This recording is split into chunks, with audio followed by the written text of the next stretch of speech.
Okay, so thanks for joining us for this in conversation that we're running this month with Debbie Ford, who is a social media expert. Debbie's been working in marketing for, as she says on her website, decades, and has now specialised in making LinkedIn a bit more accessible for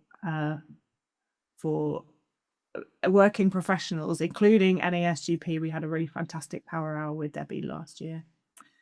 So Debbie, I believe that you've got 10 tips that you'd like to share with us. We will be recording this so that people who couldn't attend will be able to watch this back. But is it all right if we shout out with any questions we've got as you go? Yeah, please do, please do. And there'll be time for some questions at the end as well. So I'm going to whiz through some 10 tips. This is really to help you in terms of getting started or restarting or rethinking about how you might get some benefit out of LinkedIn and why you should bother and how you can make it not feel like a second job, which is be the worst thing ever. Why LinkedIn? Well, there's a lot of people on there. Not everyone is active. Same with most social platforms. About 50 million users in the UK. Suddenly the healthcare industry representation grew by 35% in 2025, and we all know what happened a couple of years before that. That probably prompted sort of more activity on LinkedIn as well. And then there's over 7 million healthcare professionals already on the platform. I think that's a global stat. It may not just be the UK. But the good thing is, complete LinkedIn profile will get you over 20 times more profile views, is the current sort of stat on that. What's important about why LinkedIn is, you already know how to kind of build professional relationships. You do it every day with patients, your practices, your peers, etc. So this is about sort of helping you to do the same thing on LinkedIn. If you think about it as a networking, a hanging out space, then that kind of takes away the obstacle around, oh, it's a social media platform. Okay, this is not about you becoming a LinkedIn influencer. It's about staying visible between your sessions and making sure that the right people think of you first, whether you have a specialism or a general um, string to your bow. So locum deck obviously is brilliant for your sessional bookings. LinkedIn is your shop window and everything else. And you get a chance to kind of share your portfolio work, sort of any out of hours. And you can reach practices that maybe aren't on like locum deck yet. So it's all about them complementing each other. So let's start with the very beginning, your LinkedIn shop front. So what we kind of want to, whether it's a practice manager or anyone that is perhaps in a similar circle, will go and perhaps look you up on LinkedIn before or after a meeting, a get together, a gathering, or even a locum deck booking. So what would they see? Is the information up to date? Does it tell them anything useful about you beyond your name and I'm a GP? So again, so the action for you to take away today, or even have a look while we're on the program now. Have a look at your profile. Look at it as if you are a practice manager or a peer. What story does it tell? And that's kind of your start. That's how you kind of basically make sure that people can see you're open for business. In terms of I'm here, I'm ready to have a conversation about being a sessional GP or even open to work. And you can look at the add profile sections. You can add different things like your licenses, certifications, publications, any volunteering you do. Again, anything addition you can add to that will only increase your chances of discovery. Your profile photo. This is an important one because it also helps people know who they're talking to. We all like faces, we all trust faces, patients, practice staff, and your LinkedIn connection. So it's important that your profile photo represents you today and is current and recognizable. So not you as a group, not you somewhere in the back of a meeting, not you with glasses on, not you dancing the tables at Val d'Isere. Only works if you work as a chalet host. So even, don't have to be a professional photograph, a professional headshot. Again, you want people to kind of see you as someone who's approachable, perhaps knows their stuff as well. But again, making sure that it is visible is a smart thing. So a smartphone photograph would do just as well. The team from Rich, I've already seen this photograph. Good news is I've had that same haircut since I was a kid, so I could probably just about get away with using this one still, maybe. Okay, your headline. This is kind of again the bit that sits immediately below your profile photograph on LinkedIn. So the kind of first bit is the kind of first chunk of your, you get about 220 characters, but that first bit is the important thing. So rather than just saying GP, you can tell a bit, you can provide a bit more information. So that could be that you're a sessional GP, that these are the areas you are active across. You might have a special interest in women's health or lifestyle or whatever that might be. Again, adding a bit more information, a bit more colour to you beyond I'm a GP or more than that. Debbie, is it okay to jump in here? Yeah, please do. I just wondered whether it was important whether LinkedIn profiles show up on Google search and whether that's an important part of the marketing that we might be doing, sessional GPs. Yeah, they do. Suddenly we're seeing a lot more discovery on search, and also as we mentioned sort of last year, articles and on LinkedIn are also being cited more frequently in AI tools as a resource. So this is why sort of being active on LinkedIn can actually sort of benefit you in any career, to be honest. If you want to become known for a particular conversational topic as well. So being that kind of go-to person that does talk about lifestyle as well. So it is, and you can sort of change things in your privacy settings, but generally speaking, as it's a free platform and LinkedIn, which is owned by Microsoft, want to take advantage of the wealth of information on there. That's kind of what you're signing up for, that discoverability sort of publicly. Does that help? Does that help answer your Yeah, that's question? perfect. Thank you. Okay, lovely. So again, it's not about you overthinking this. You don't have to be super smart about your headline. Again, it's just about adding a bit more character and detail. So again, I know I've looked on a number of profiles for GPs. Again, if you have a look at Richard's as well, it sort of adds a bit more sort of detail as to why you should connect, why you should follow, what might be interesting and worth your time and effort. So it really just gives that sort of first snippet of information beyond sort of your wider about summary or even your career history sort of further down on your profile.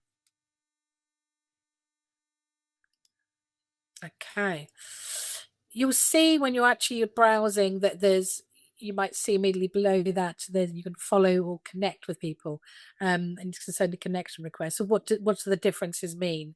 So really it's about so the simplest way to explain that is, so following is like standing in the back of the room when someone's presenting. You're getting information from them, but you're not necessarily passing anything back. Connecting is a kind of a two-way street, so that you'll start to see each other's content in your feeds as well. So this is really important where you know that you want to kind of be building relationships. So, for example, like practice managers and people within your peer group locally, or people in related or relative organizations. Again, that gives you a bit more interaction opportunity for direct messaging as well. So, a way in which you could use this is, great to work with your team today. That you find like a practice manager on there. Great to work with your team today. Great to connect. Again, it gives you just a bit more of that community building, which is what if you see LinkedIn as a networking space, and that's what you want to be doing. Again, it's about the relationships. So here's a quick action sort of for you to take away from this session. Make sure you're following NASGP's company page. And then from there, you can go and find Helen, Richard, and of course Ellie as well on LinkedIn. Maybe think about your local integrated care board, the RCGB, GP, any other kind of groups as well, your local NHS Health Trust as well. All of those have active people and organizations on LinkedIn. And that just starts to kind of fill then your feed with something that's a bit more relative. The great thing about LinkedIn is that you have pretty much full control over your curated feed. So you don't have to be You can mute, unfollow, disconnect from any individual or organization. You can make that feed look as useful as and valuable as you want. You can add connection requests when you are requesting a connection, but it's not essential. But sometimes it helps to give a bit of context. Like I met you in a peer group conversation recently online, or I met you at this event, or you were in the practice I was working at doing a session. Now, again, it just gives a bit of context because we quite often have very busy lives. So we want to make sure that is understood why you want to connect. For people that are perhaps a bit nervous about getting started on LinkedIn or even restarting on LinkedIn and they're just being lurkers, this is a kind of gentle way to get you more comfortable with the space. So comments are as important in many ways as simple kind of first person posts. And this means that any individual or organization, you can be commenting on that post. And then this could be adding your point of view, adding your weight to it, or whatever that kind of feels like that is valuable. So this is great for those days or moments when you think, I've got nothing to post. You've got an opinion, you've got experience you want to share. And kind of gentle way into that is actually commenting and interacting with some of the NASGP posts as well. So that could be a good start because that'll be acknowledged and recognized as well. And it does help with discoverability. You can see the impressions on your own comments, so you can start to see what that reach looks like. Again, you want to go beyond just saying great post or I agree because. So add that little bit more context. Also gives a bit of insight as to your background and knowledge as well. So again, it just gives that bit more value, but it also gives that opportunity for people then to go off and discover more about you and perhaps even follow or connect. Good thing to get into the habit of doing when you are commenting is also mention the original author. When you click on the key, then it will also automatically sort of prompt the author as the first suggestion. Okay. Always repost plus thoughts. You'll see on post, and I will show you this because it probably make it a bit clearer. There's a couple of ways you can interact with posts. There we go. I should probably have gone to one of yours, Richard. There we go. Let's go to one of yours, Richard. There we go. Richard's a chatty Cathy, and rightly so. He's got an opinion on sort of workforce, and I think that's a really important thing. Is like finding your topic and being known for that is a really valuable thing. So there's different ways you can interact with a post. You can leave a little thumbs up. You can celebrate. You can support it. Not necessarily clear what that means in terms of LinkedIn's language, but it's a different way to show your support, love, insightful. And you can also, they introduced this in the last couple of years. So obviously only the last couple of years have posts been funny on LinkedIn. So this is a simple, very, very kind of low energy, low touch way of interacting. You can also add a comment. As I say, we've already shared how valuable commenting can be because it does give it an opportunity to provide a bit more information. But this is one of the most valuable ways of you being sort of valuable to your audience on LinkedIn is actually reposting, but reposting with thoughts. So you have two choices here: repost with thoughts or just simply repost. So repost is basically like handing someone a bit of paper and walking off and saying nothing. It gives you no context as to why you're handing this to me. It's like someone flyering in the street, as opposed to saying, if you click on repost with thoughts, you get a chance to add a bit more detail, a bit of context. Why am I sharing this with my audience? What did I find value about it? What do I want you to take away from it? And where do I want that conversation to go? So repost with your thoughts shares the original post below, and then you could start to add sort of further detail here. So this provides a bit of context going, I really like Richard's take on this. He's always ahead of the curve when it comes to workforce discussions, but in in our world. So I thought you might find it of interest too. Here's my couple of takeaways. It could be as simple as a one-liner, or it could be, this is what I found people adding to the conversation, not just passing it on without any kind of context. So that's really, really valuable. I don't actually have anything insightful or valuable to add to this particular post, Richard, so I'll leave it as is. But again, you can start to see sort of what is kind of building and what is valuable, and that then gets the post out to your network, and you're starting to be seen as a valuable resource for sharing people of influence, people with a voice, people with a point of view. So always think repost with thoughts, or you can directly send a post to people as well. It's kind of why it matters. So again, an action you can take, go and find something that either NASGP or the team, Rich or Richard, and Helen always often share things. So interact with them. Again, you'll be seen by their audience as well. So that's why it's valuable. Okay. Any questions on a reposting with thoughts? All right. Tip number 7. Okay, one post equals one message. It's very, we get excited by things and we think our time is tight. So we want to, we want to talk about the different practices or different location you worked in. You've got a CPD update, or you want to share a reflection from a tricky day, and it's very tempting to shove it all in like, oh my God, Wednesday was a day. There's a time and a place for that. But actually, if you want to develop a conversation, develop a thought, then pick one thing, save the rest for another post, future post.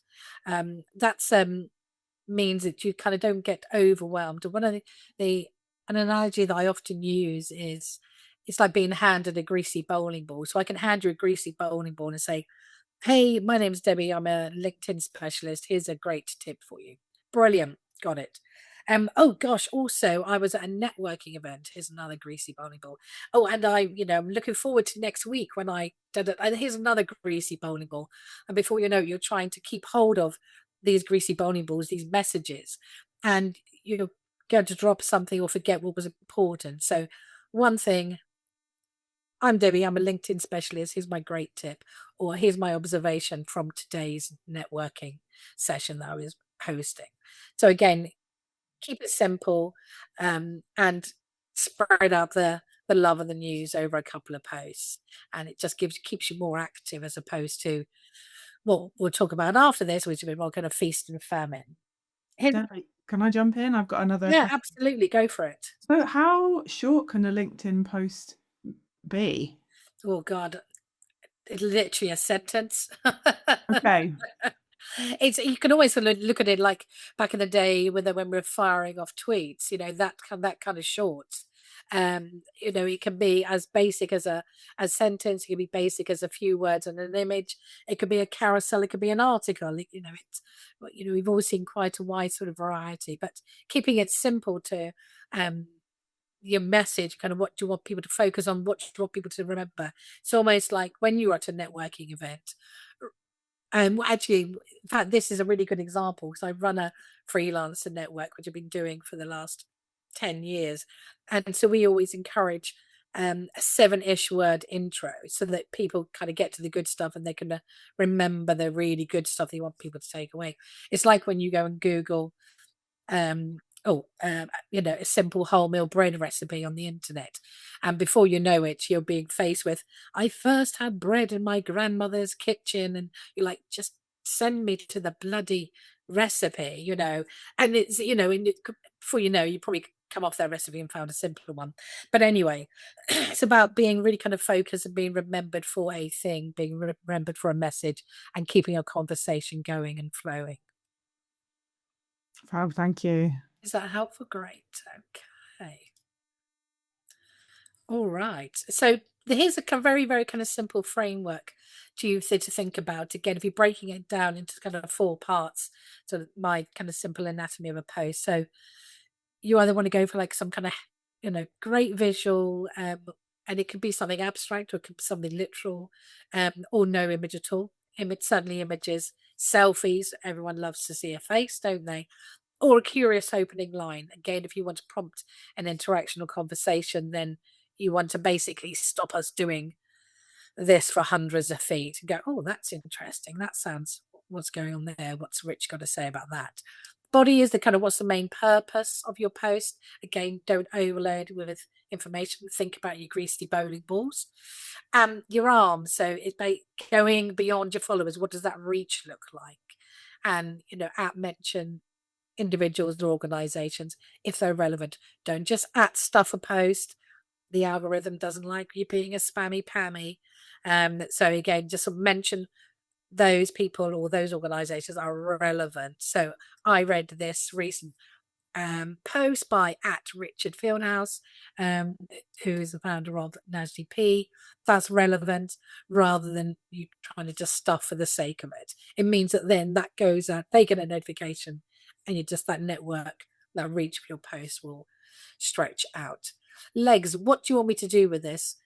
It's not always about you kind of go and do something. It's about maybe a call to think, call to feel, or just to have a discussion. It might just be, what's your experience? Have you ever had this before? Have you found this enough to kind of start a conversation, perhaps?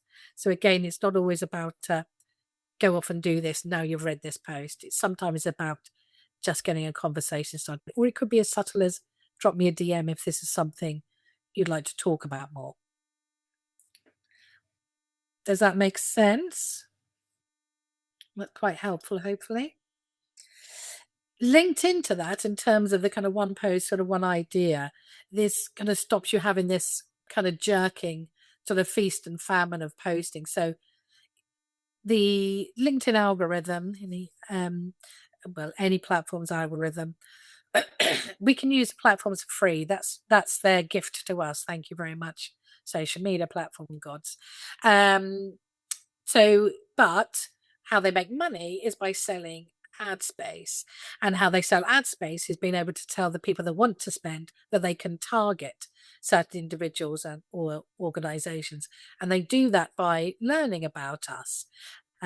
So anything that you can share about, I'm known for talking about lifestyle, medicine and support in people's lifestyles. So the more you talk about this and it becomes a topic that you are known for, then you're more likely to see targeted or suggested connections or posts around this topic. So again, you start to build up a bit more of a network around you based on the similar topics that you're interested in or an expert in. So again, it brings you some relative. So you start doing the feast and famine, the algorithm is having to start from the very beginning if you're going months on end without posting anything about your particular favorite topics or interacting with posts of your favorite topics. So having a gentle drip, drip, drip, even that's once a week, that's still far better than 12 posts in a week and then nothing for 3 months. So again, sort of that here, this is my thing. Although I do talk about my dad a lot and his dementia, so I'm probably being seen as a just to be clear on that. So how can you, I'm very busy, I don't have time for this, but I do have a few things I want to talk about and share.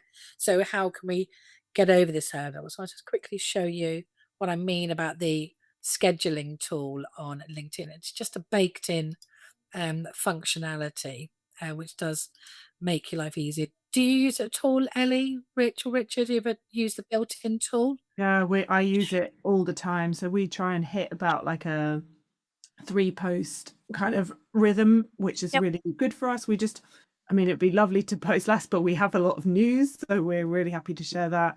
Yeah. And yeah, that scheduling button is my bread and butter. It's really helpful. Exactly. But as an individual, I don't use the scheduling. We do as the organisation's page, but as an individual, I do it as I think about it. And I don't, but I'd be interested to know. I dare say you're going to cover it, but when is a good time to schedule it for? If I did schedule it. When you go on holiday, or if you have got a number of ideas that are kind of already there in your brain, but you don't want to just go fire off post, actually, use the scheduler to basically delay that information going out. So literally you would write your post as normal. Sorry, Rich, you had a question. Oh yeah, yes, but more what time of day, what day is best to make sure it Only pops. you know when is the most sort of active. Sadly, for most people, and again, it's a very broad window, Tuesdays to Thursdays during a normal working day are the most active on LinkedIn. However, then that suggests that maybe there's some benefit to being outside of the noise on a Monday, Sunday, Monday, or a Friday even. Um, I've got a friend of mine who's a brand strategist. She often posts on a Sunday evening, and that gets sort of a lot of engagement because people have got used to seeing her. People like on a Sunday evening, like as as much as you kind of want to kind of stay away thinking about work, but actually some people are just browsing ambiently, sort of on a on a Sunday on LinkedIn. So actually, then your post can pop up because there's less noise around it. So there's try things out, test things out, see what's biting for you, what's interesting. And it might be that you have a particular thing that you talk about over a weekend post, perhaps, or something lighter for a Friday. So again, if you want more eyes on it, obviously the kind of Tuesday to Thursday is going to be the kind of peak time. But again, with that comes noise. Interesting. Thank you. Trying out, but literally type your post as normal. There we go. NASGP are the best. And I'll just repeat this all day next week, every day next week. So rather than going straight to post, go on schedule for later. And it's very, very simple. Date picker, time picker. So it makes it really simple. Then you click on next. So I might have to just double check. I must forget to unschedule this. And maybe I'll leave it in. Who cares? And again, and it will show you as a reminder as to when you've scheduled it. You click on edit. If you go, oh, I changed that time, change that date, and then you click on schedule. And then when you go back into the field there, you can, obviously there's a little prompt come up here, but you click on there again, and you can see your scheduled posts. So Debbie, I'm guessing that we talked about that idea of like sometimes you have a brainwave and you think of 3 posts. I imagine it's also really helpful for like portfolio GPs and sessional GPs who want to batch content. Like maybe they only have 4 hours a month to do their social content, so they do video, and then spread it out. Exactly that. And it just means that I do that in terms of if I've written whenever I do a delivery of training session, it kind of prompts up something else because I'll go back and do some sort of heavier sort of research on LinkedIn just to check, is this the current best practice? And I might refresh something else. And again, out of training sessions often comes another FAQ. So I think, right, I'll make a note of that. I'll post about that because it'll be on the back of delivering this session to this particular group. Gives me a chance to really share a great tip. Someone else is asking it, someone else is thinking it is kind of normally the way things work. So it gives us a chance to just get more expertise out there. Okay. Even once a week is a kind of a useful posting sort of flow. Again, I would definitely not recommend posting daily, only because the algorithm hasn't had a chance to really learn enough about that particular post, think about who it might be interested in before you're then replacing it with the next day's post. So give it a chance to breathe. So we kind of think of it like an accordion, maybe as a nice sort of visual. So a Monday, Tuesday, a Monday, Wednesday, Friday rhythm gives a bit of time for your post kind of reaches full capacity before it sort of peaks and sort of dies off again. If you start replacing it the very next day with another post and the very next day with another post, you'll find that your impressions, your reach are, low down or lower than they perhaps could be because they haven't reached their full potential.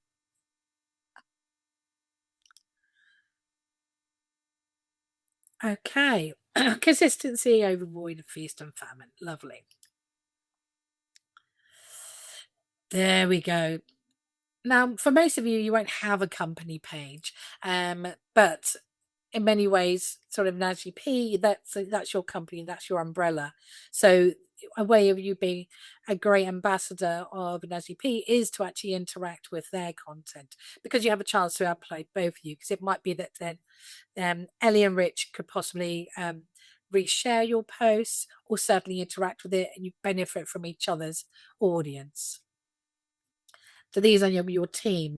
So again, it's going to reach both your network and theirs, and it might bring other people in to be part of this network that you're already benefiting from. So this is great for the kind of conversations that are kind of going deeper than LinkedIn. You think about the circle community that Rich is just launching. Again, it gives you a chance to sort of be part of that wider conversation as well. So LinkedIn is your public shop front, and circle is basically your members lounge. So that's about you being a kind of good networker, a good ambassador for all the benefits that come with being part of that organization.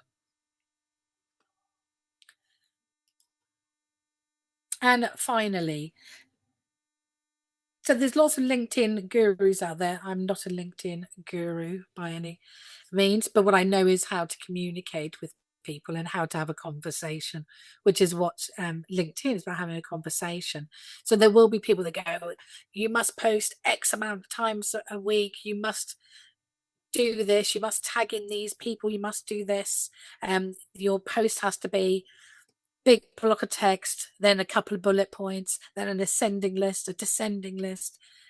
Before you know it, you're getting yourself in such a knot over focusing on a template, you're forgetting about the most important thing, which is what is it you're sharing? What is it you want people to learn and to listen to? So, you're already very good at being, having a great and trusted sort of personality person, both with your patients and your kind of peer network. So again, that real you that comes out, that's what people want to kind of see and hear from you on LinkedIn as well.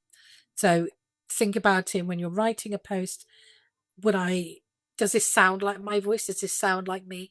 AI tools are great, and they're so helpful at helping you just distill thoughts or trigger thoughts. But make sure that your end post actually looks and sounds like you, and that's really important. And also it's important to think, why am I sharing this? Who does this matter for? What do I want? What I hope they'll take away from it. So again, don't post for the sake of it, just because you've been told by someone with a big following. Big following just means they're very good at connecting with lots of people, doesn't mean they're any good at building relationships. So again, it's about those qualities that get you rebooked, that get you part of conversations, are what people will want to listen and hear from on LinkedIn. Just to summarize, in terms of takeaways, and then I will have a look at LinkedIn and just show you a few of these places, both within your profile and feed.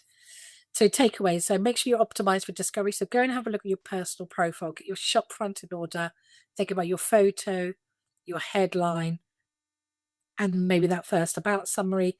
Again, think about what those sections are that you can be completing now, so that your house is in order to receive a steady, wonderful flow of visitors.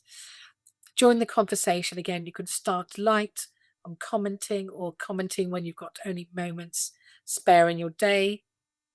Again, this helps to grow your audience and bring more people that want to be part of your conversation as well.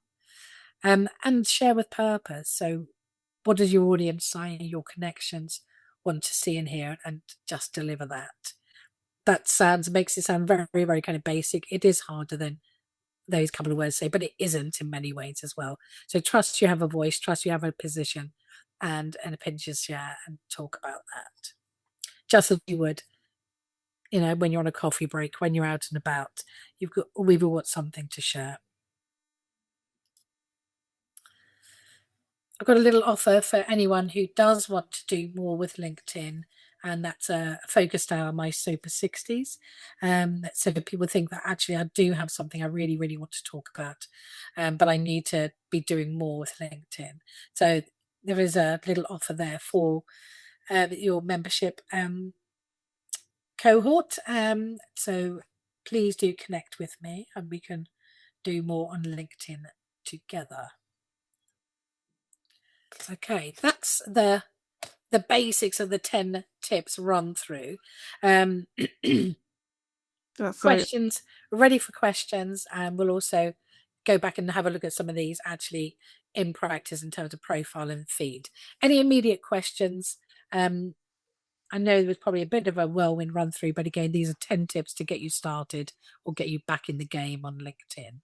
Yeah, we just wanted to say a big thank you while we just check about whether anybody's got questions burning. It's really generous that you've got that extra offer for members, and also we really appreciate you giving up time today, because your advice is really detailed and specific, and I know that it's something that people can do while they're watching on the video, while they're watching that back.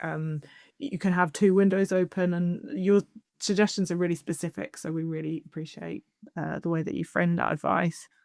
Hopefully positioned in a way that doesn't feel overwhelming as well, so that you can get started. I mean, LinkedIn is vast. We would never be able to cover it in an hour, never mind a whole day.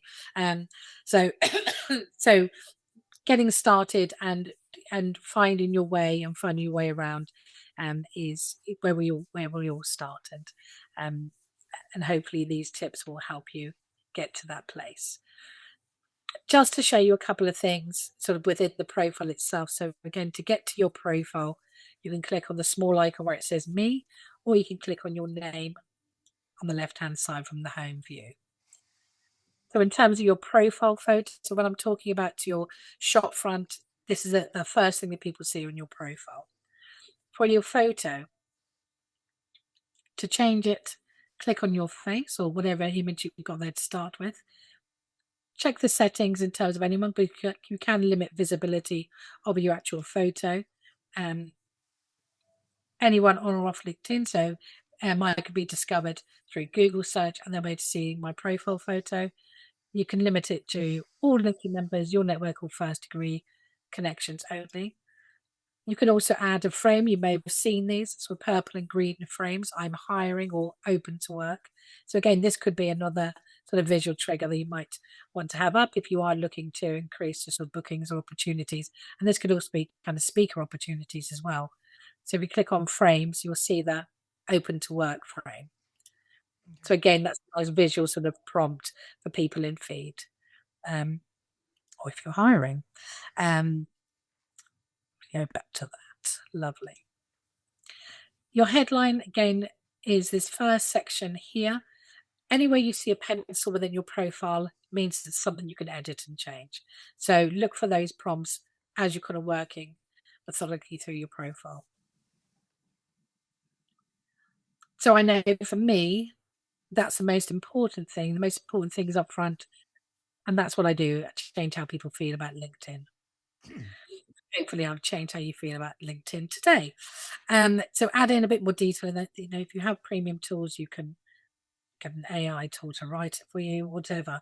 And again, you can decide what is shown in your profile as well. But again, that's the key thing, is your headline, this section here, which will be this first bit.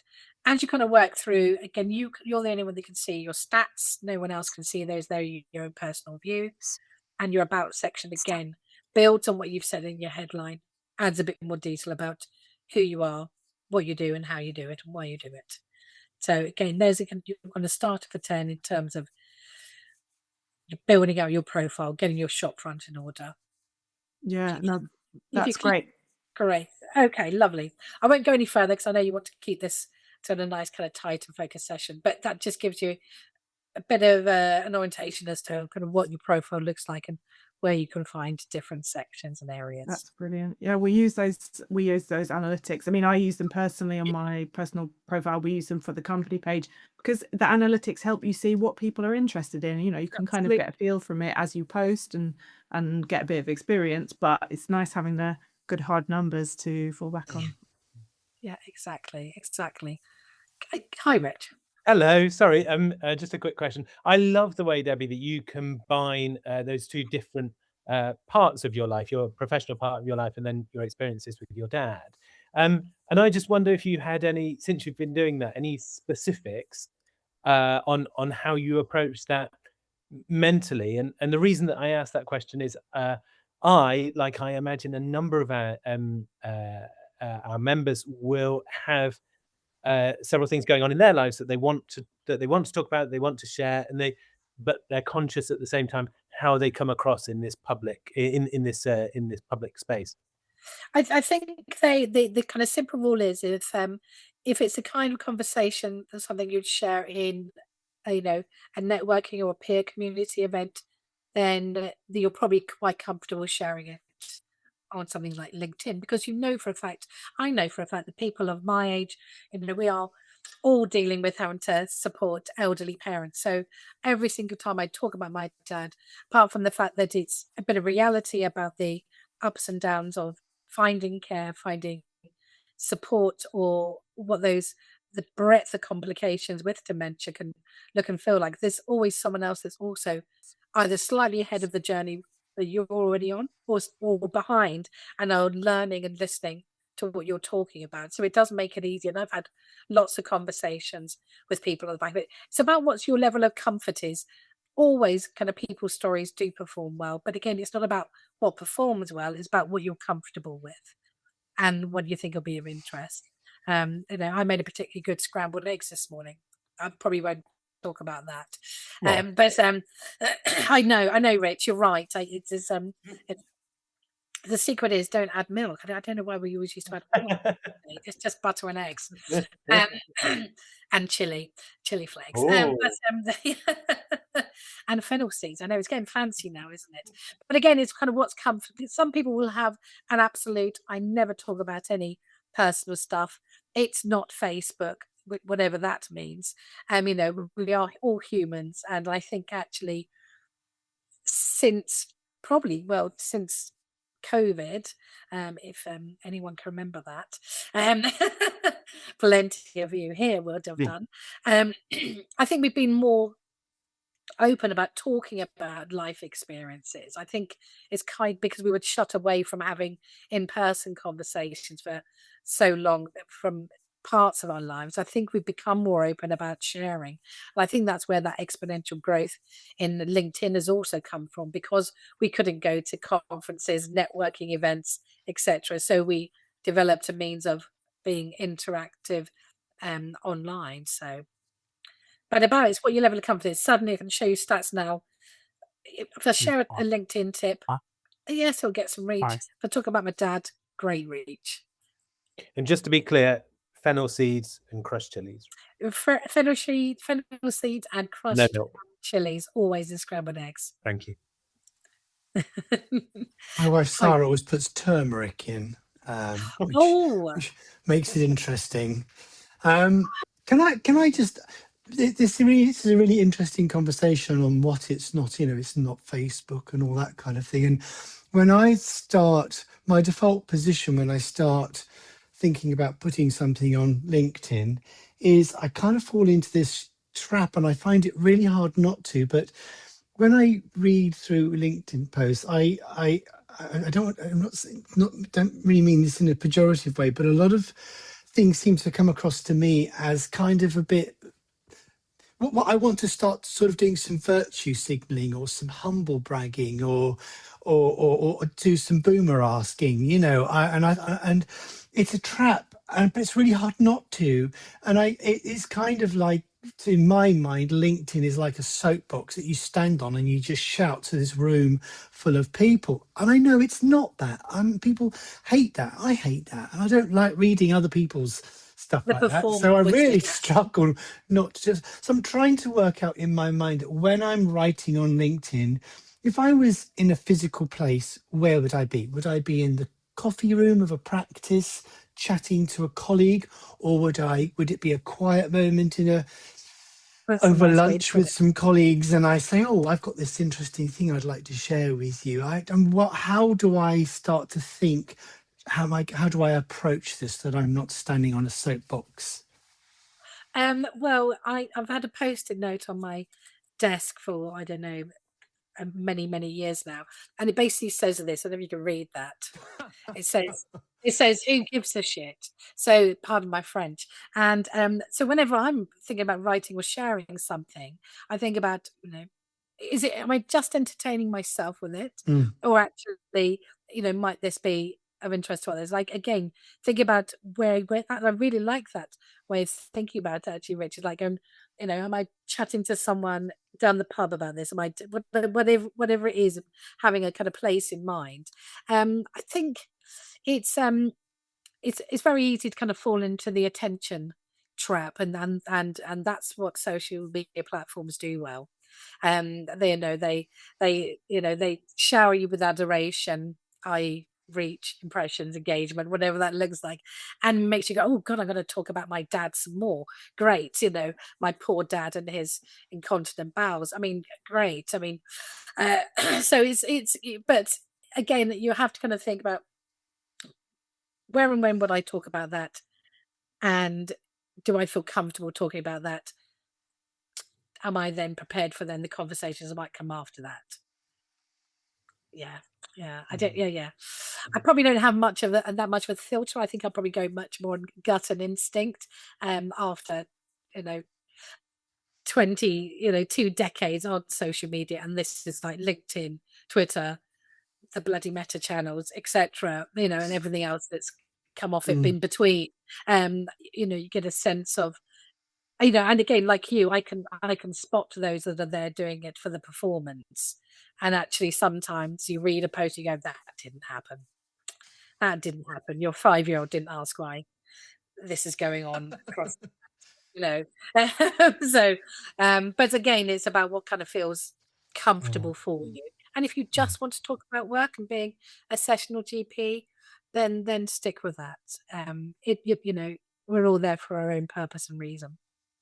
Fantastic. That's brilliant.